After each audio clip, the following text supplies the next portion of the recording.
Afterwards, and for the same reason, the Babylonians showed an uncompromising attitude toward Jerusalem as well. Approximately 1 month after the city capitulated, Nebuzaradan, the chief cook, reached the city and began to destroy it systematically. We know this Nebuzaradan very well. His name, Nabu Zer Idina, is Nabu, God, the son of Marduk, the chief god of Babylon, has given me offspring. And his title, the chief cook, Rab Nuchatimu.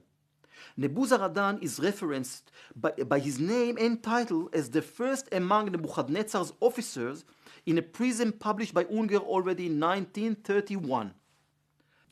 There are three different traditions that indicate the date of Nebuzaradan's arrival, usually marked in Jewish tradition in the 9th of Ab. This is the day of the fasting on the destruction of Jerusalem.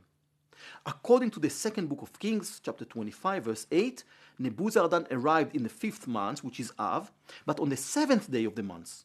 According to the Lukianic version, it was in the 9th days of the month, which is according to the Jewish tradition. But according to Jeremiah 52, verse 12, the date was fixed as on the 10th days of the month, accordingly the 10th days of Av. It is doubtful that one can decide which of the tradition is most correct or explain while there is no agreement between them. But it seems that the Lukianic version is secondary and later, and its purpose is to show that exactly 1 month after the capitulation of Jerusalem, the destruction took place. The gap between the tradition in the second book of Kings and that in Jeremiah can be explained by the author's lack of precise information or different traditions that prevailed about the date of the destruction. In any event, the beginning of the systematic destruction of Jerusalem, about a month after the king's flight and the capitulation of the city, is evident that this was not a spontaneous deed. It was a conscious political decision attesting to a strategic choice to obliterate the center of rebellion and to prevent its future rebuilding, so as to eradicate, once and for all, the seeds of the ferment and instability in Judah. Some scholars assume that the Babylonian delay in destroying Jerusalem was a result of waiting for direction from Nebuchadnezzar, who was delayed at that time in Babylon. I think that the Babylonians had allocated a period of 1 month to those who were responsible exiling the population from the city and the collection of the spoils, and afterwards allocated forces for the systematic devastation.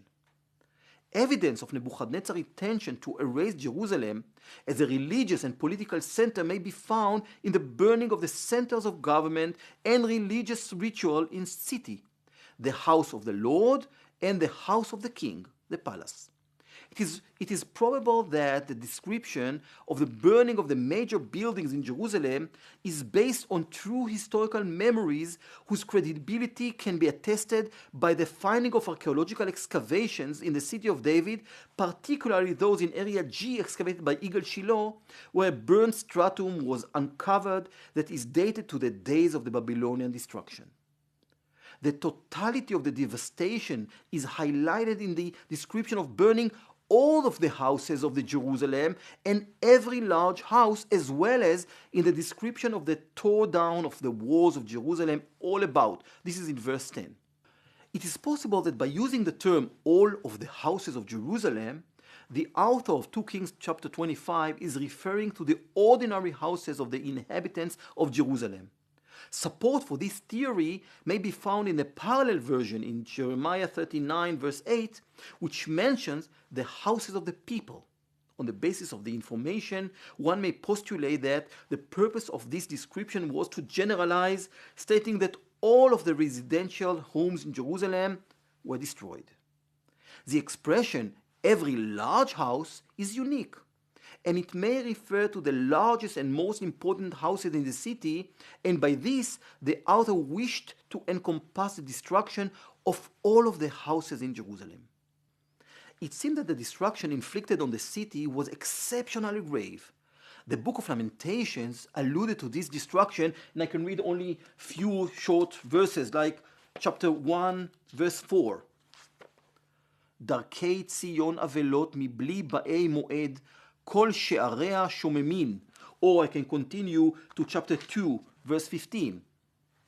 ספקו עלייך כפיים כל עוברי דרך, שרקו ויניעו ראשם על בת ירושלים. הזאת העיר שיאמרו כלילת יופי משוש לכל הארץ? The Babylonian policy towards Jerusalem was also expressed in the exiling of its inhabitants. In the second book of Kings, chapter 25, verse 11, there is a description of the deportation of 3 groups to Babylon, and thus the author apparently meant to include everyone who had been living in Jerusalem even before the Babylonian siege. In the first group, ואת יתר העם הנשארים בעיר, the rest of the people that were left in the city, the author apparently referred to the military forces that remained in Jerusalem after its surrender. These military forces of some kind were not harmed in the battle over the conquest of Jerusalem and were captured after the fall of the city.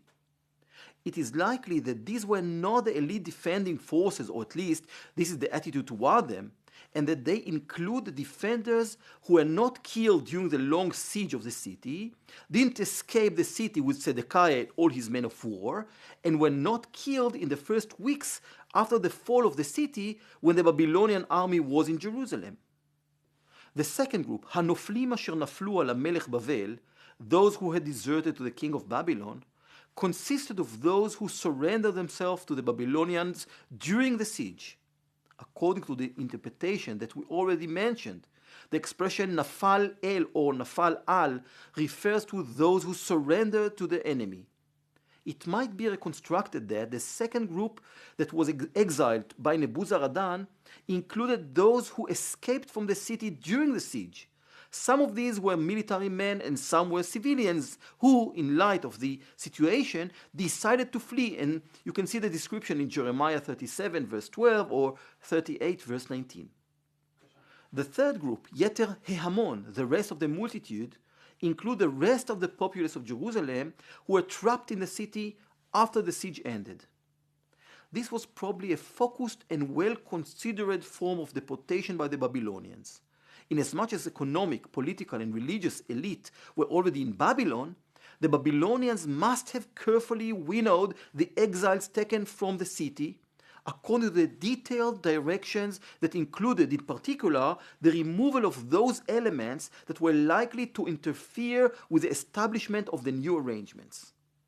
The conclusions arising from the description in the second book of Kings, chapter 25, verse 11, is that the intent was to define a total deportation of the residents of Jerusalem. This fits well with the entire description, which deals only with the destruction of the city without any reference to other parts of the kingdom. Against this background, the author could complete the description with 2 lists. The list of the tools that were shattered and plundered by the Babylonians from the temple, this is verses 13 to 17, and the list of some of the priests and the leaders of the city that were put to death by the Babylonians in Rivlah, and this is verses 18 to 21a, the first half of verse 21. These lists were intended to highlight the totality of the destruction and its irreversibility, and this is the basis for the summary statement in verse 21b, the second part of verse 21, where the description of the destruction comes to an end. Vayigel Yehuda me'al admato. Despite the unequivocal message that dictates the properties and intent of the description, it seems that this is also reflects the historical reality in which the Babylonian campaign did indeed focus on Jerusalem, causing minimal damage to other parts of the kingdom.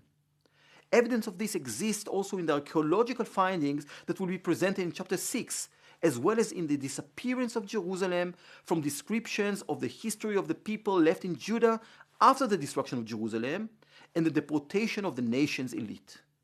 On this subject, as well as on the political, religious, and demographic status of Jerusalem after its destruction, we will focus in the next unit of this course.